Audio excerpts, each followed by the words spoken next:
¿Qué pasó con las mujeres que se casaron con los ángeles caídos? Esa pregunta atraviesa siglos de silencio, leyendas y zonas grises entre lo que la Escritura dice y lo que las tradiciones guardaron en susurros. Hoy, si estás dispuesto a mirar de frente esa historia oculta, te contaré, con respeto y cautela, la respuesta que surge de las Escrituras, de tradiciones apócrifas y de una interpretación profética que busca iluminar, no reemplazar, lo sagrado. Listo para entrar en un juicio que pellizca el origen del mal y la misericordia de Dios. Hace mucho, en la cumbre del monte Hermón, 200 vigilantes, ángeles llamados también Grigori, descendieron a la tierra. Sus nombres se conservan en ecos antiguos: Semjasá, su líder, Azazel, Cocabiel, entre otros que la tradición nombra con solemnidad. No vinieron como mensajeros humildes, bajaron con intenciones que cruzaron la frontera marcada por lo divino. Según tradiciones apócrifas y según una interpretación profética que alimenta esta narración, hicieron un pacto: permanecer juntos, tomar esposas humanas y compartir la vida que no les estaba destinada. Lo que empezó como deseo se convirtió en transgresión cósmica. Imagina la escena: cimas de roca bajo cielo estrellado, el viento como testigo y hombres y mujeres capturados por una belleza que no era humana del todo.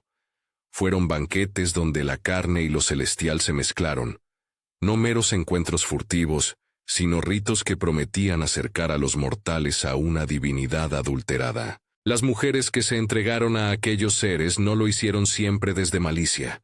Hubo curiosidad, seducción, promesas de saberes ocultos, la tentación de poder y también la caza de afecto en tiempos duros. No reduzcas esto a culpabilidad simple. Hay complejidad humana, vulnerabilidad y una trama espiritual que sobrepasa lo visible. De esas uniones nacieron los Nefilim, gigantes y seres híbridos de fuerza desmedida, pasiones desbordadas y dones distorsionados. Algunos nombres que resuenan en tradiciones y visiones son Mahuai, Oriá, entre otros. Los Nefilim no fueron solo enormes cuerpos, dieron a la tierra un exceso de violencia, conocimiento prohibido y corrientes espirituales que desfiguraron el tejido humano. La tierra, dicen las fuentes, se llenó de terrores, caza desmedida, abusos y prácticas que inclinaban al mundo hacia la corrupción. La escritura canónica habla de la maldad que precedió al diluvio, de seres gigantes y de la decisión divina de limpiar la tierra. Pero el destino exacto de las esposas, esas mujeres que se unieron a los vigilantes, no aparece con detalle en los textos canónicos. Es en las tradiciones apócrifas y en interpretaciones proféticas donde aparecen respuestas que buscan llenar ese silencio. Y aquí conviene detenerse.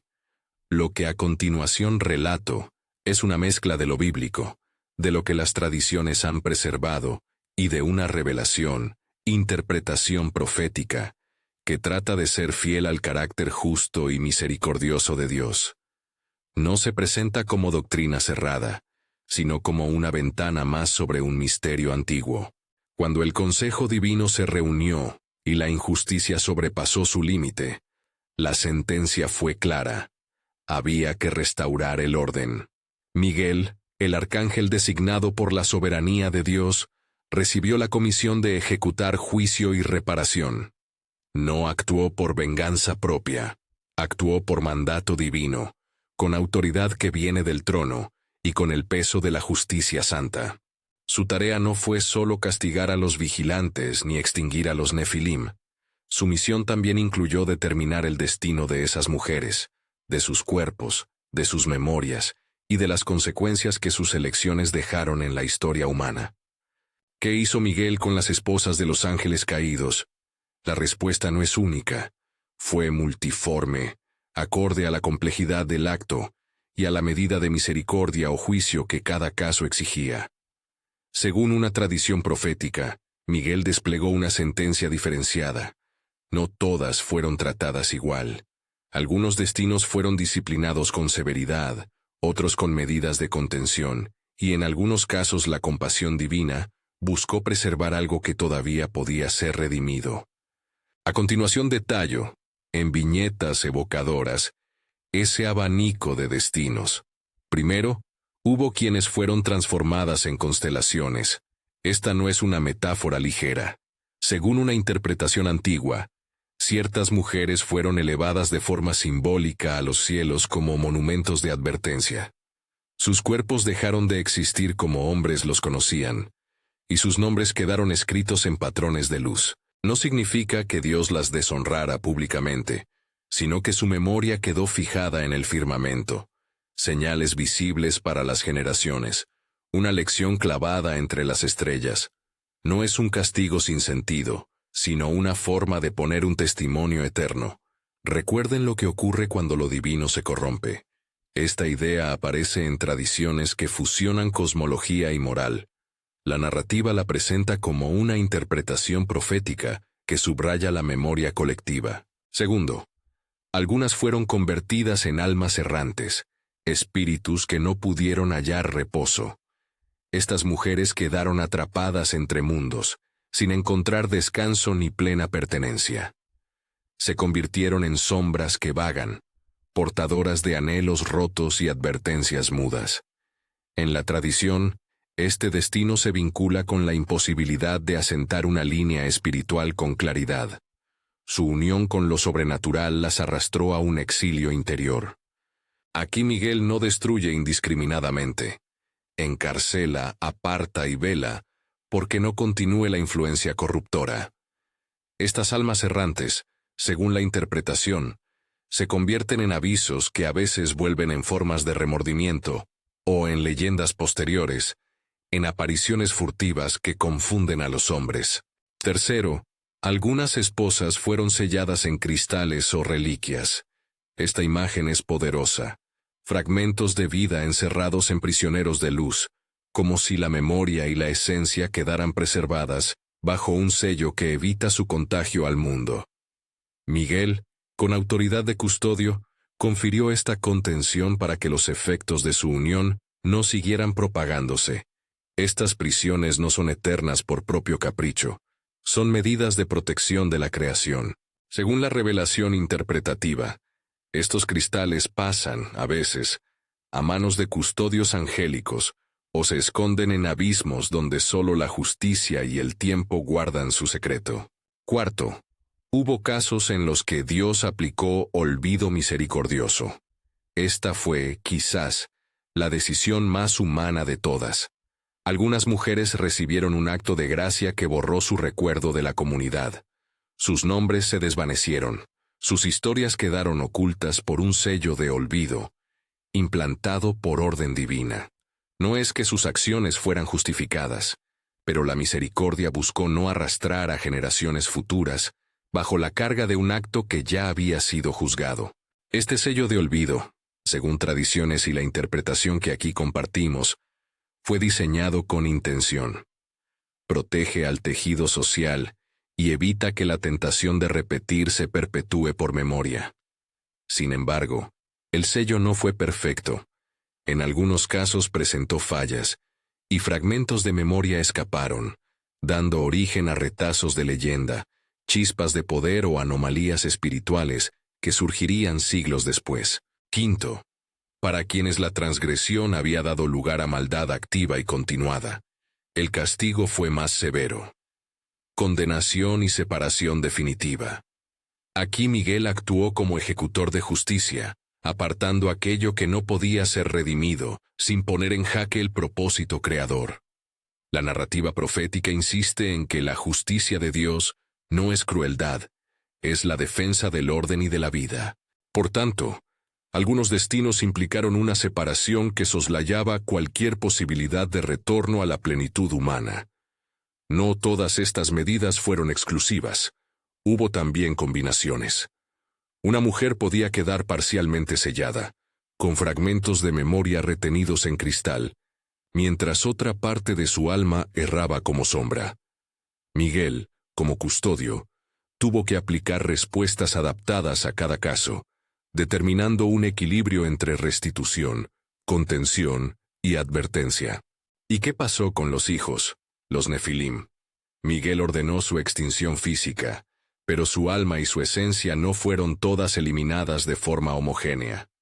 Muchos fueron erradicados, otros fueron capturados y encarcelados en abismos o en lugares de reserva espiritual, bajo custodias angélicas. Sin embargo, fragmentos de sus espíritus lograron evadir las prisiones. Partículas de su naturaleza híbrida se dispersaron. Esas partículas no solo quedaron como historias, actuaron como semillas que, a lo largo de la historia humana, nutrieron manifestaciones de violencia, de poderes oscuros y de corrientes espirituales desviadas. De esos fragmentos nacieron, según la interpretación, linajes espirituales difíciles de identificar. Ciertas familias transmitieron rasgos anómalos, dones que en apariencia podían parecer sobrenaturales. Visión, palabra seductora, atracción magnética, pero que venían cargados de una sombra. Algunos de estos rasgos se manifestaron en mujeres, profetisas de dudoso fruto, seductoras con poder para confundir el juicio, líderes que mezclaban carisma con corrupción. No se pretende con esto criminalizar a mujeres ni atribuir a la feminidad un origen maligno. La narrativa subraya que la mezcla entre lo celestial y lo humano dejó rastros que aún hoy batallan en la trama espiritual del mundo. Estas manifestaciones contemporáneas son complejas. Pueden verse como bendiciones desviadas o como malformaciones espirituales. Hay dones legítimos concedidos por Dios y hay imitaciones.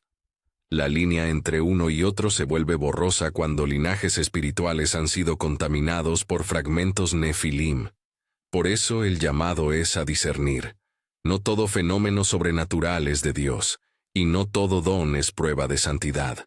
La tradición y la interpretación profética que contamos aquí insisten en la importancia de la vigilancia, reconocer la fuente, evaluar el fruto. Un elemento clave en toda esta trama es el sello de olvido implantado en la memoria humana. Este sello, según la interpretación, fue una obra deliberada para proteger la historia humana del peso de recuerdos que podrían desencadenar nuevas transgresiones. Imagine un velo colocado sobre la conciencia colectiva. Nombres borrados, relatos moteados, hechos convertidos en mitos difusos. El objetivo fue preservar la posibilidad de reconstrucción moral, sin repetir los errores a partir de un ejemplo directo. Pero como todo sello humano o espiritual, no fue perfecto. Donde hubo grietas, emergieron mitos, cultos marginales y la semilla de nuevas rebeliones. Algunas veces fue desatención humana, otras, intervención del enemigo para recuperar aquello que había sido sellado. Aquí conviene subrayar un punto doctrinal. Cuando hablamos de esas tradiciones y de la revelación profética que narra sellos, transformaciones en constelaciones y prisioneros de cristal, estamos recorriendo un territorio que mezcla texto bíblico canónico con relatos extracanónicos y con interpretación. Esa mezcla no pretende usurpar la autoridad de la Escritura, pretende ofrecer luz a preguntas legítimas. La advertencia es clara. Tomar estas narrativas como dogma sería un riesgo.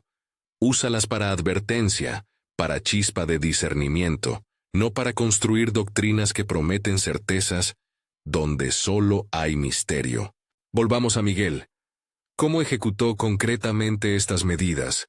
Los relatos imaginan su llegada como un descenso solemne, luz que corta la niebla, relámpagos que purifican y una voz que ordena. Miguel no actuó solo, tenía un séquito de ángeles custodios encargados de aprehender a los vigilantes, separar a los nefilim y disponer el destino de las esposas.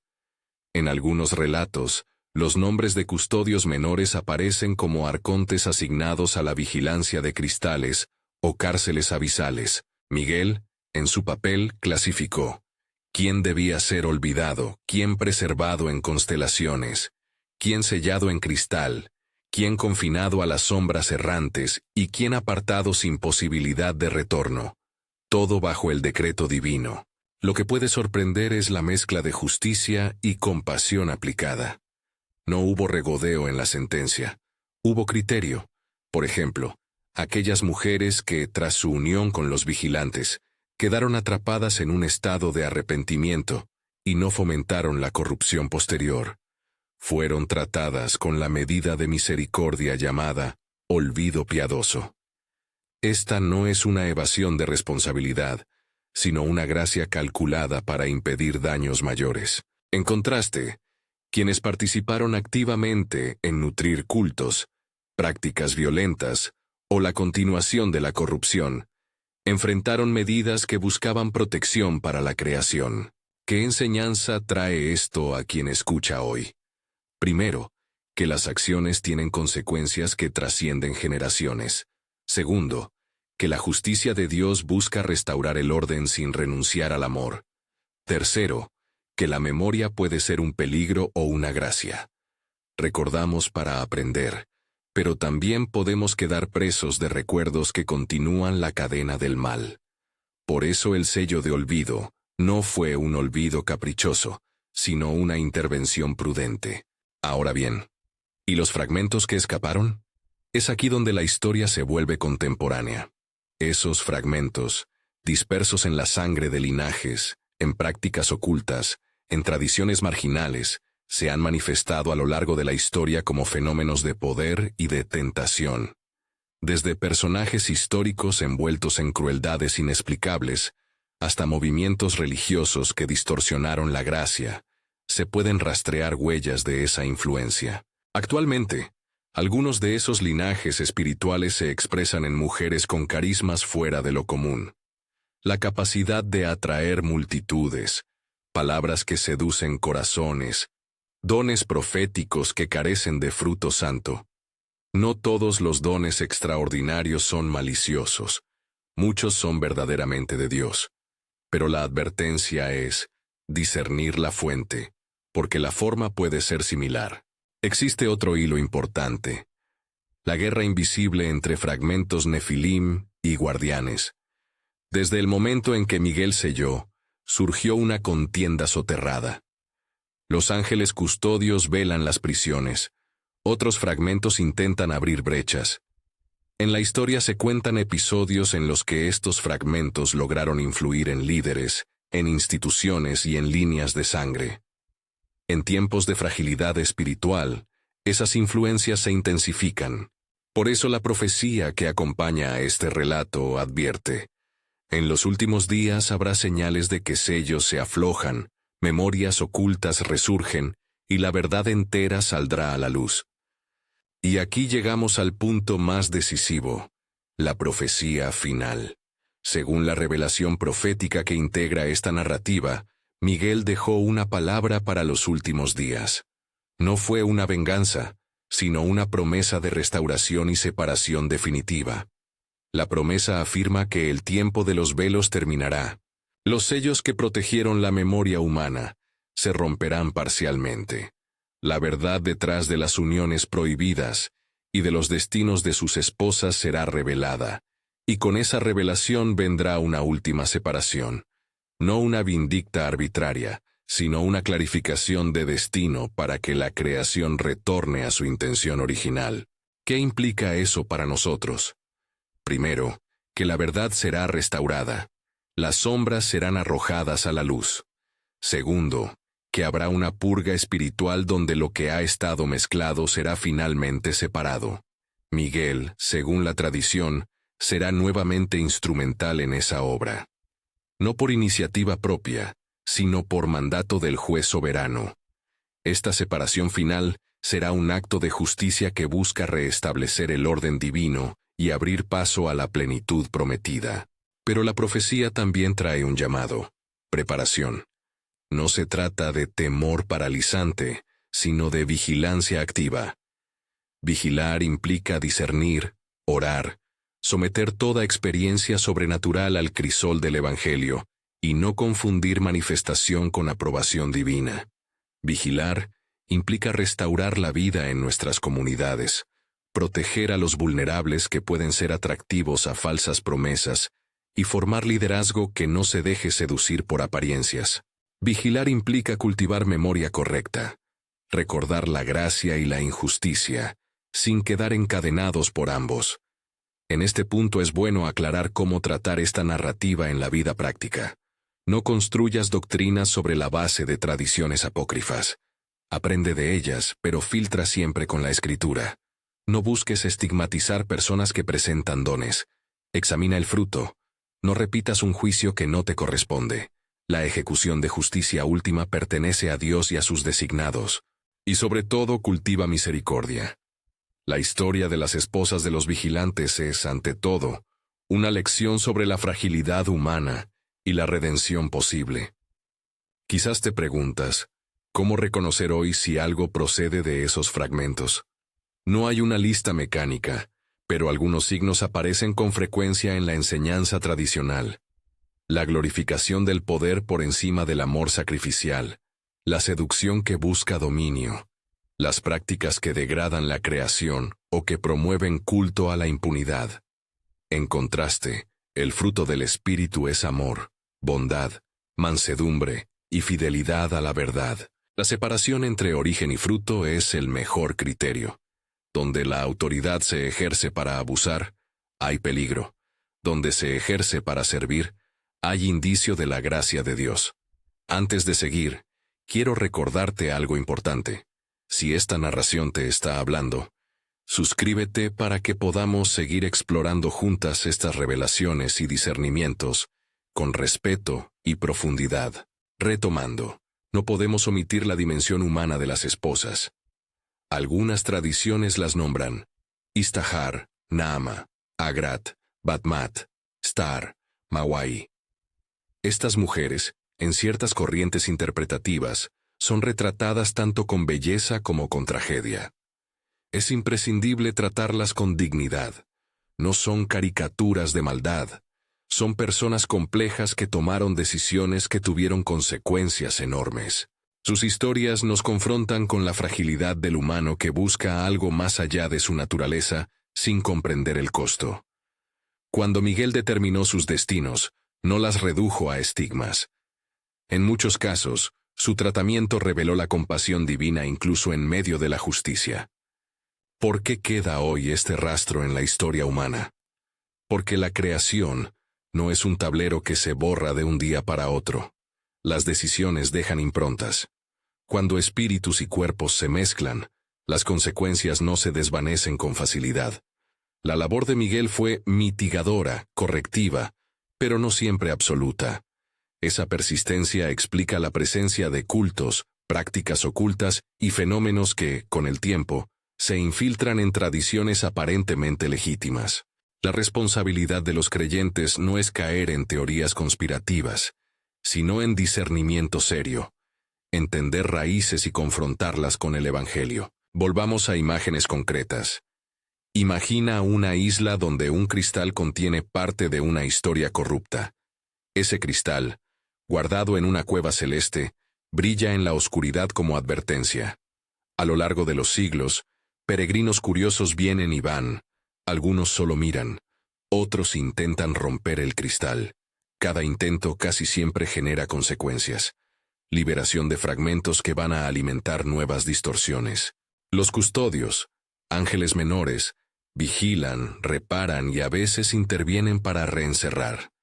Miguel, desde su trono de mando, coordina.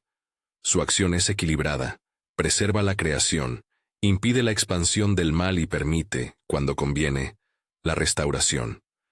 En términos personales, ¿qué lecciones concretas trae esto a tu vida espiritual? Primero, humildad. Reconocer que hay historias en la profundidad del mundo que superan nuestro entendimiento.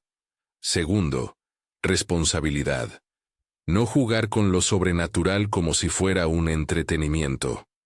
Tercero, compasión. Entender que muchos portan heridas antiguas, linajes espirituales rotos, memorias que necesitan redención más que condena. Finalmente, vigilancia. Formarte, orar y permanecer en comunidad para que no seas arrastrado por seducciones que aparentan gloria. La profecía final de Miguel no es una amenaza sin salida, es una invitación a la restauración. Cuando los sellos se aflojen y la verdad se revele, la justicia divina actuará con precisión. Los que han elegido el mal deberán enfrentar su juicio.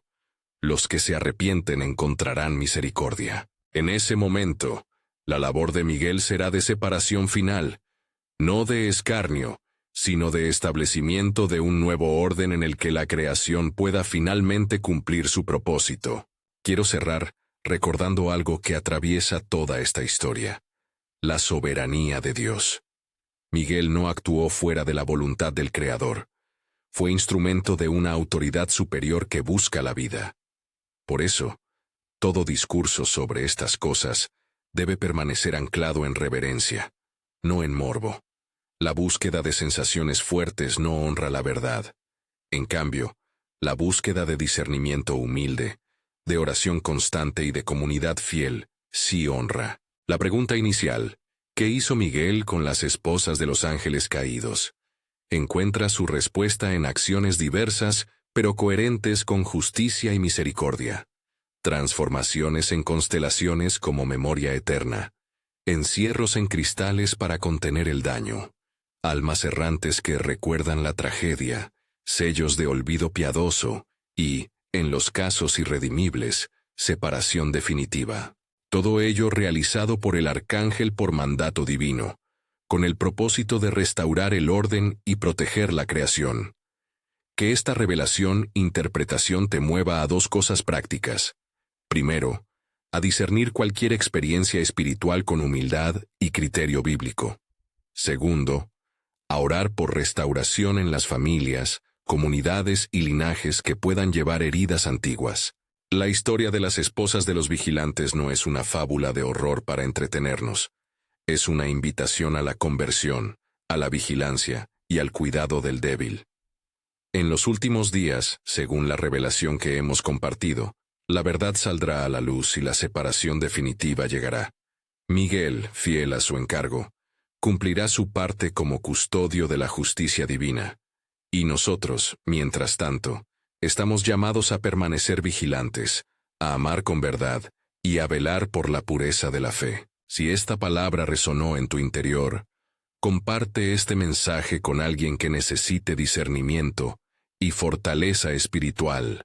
Suscríbete para recibir más revelaciones interpretadas con responsabilidad y reverencia.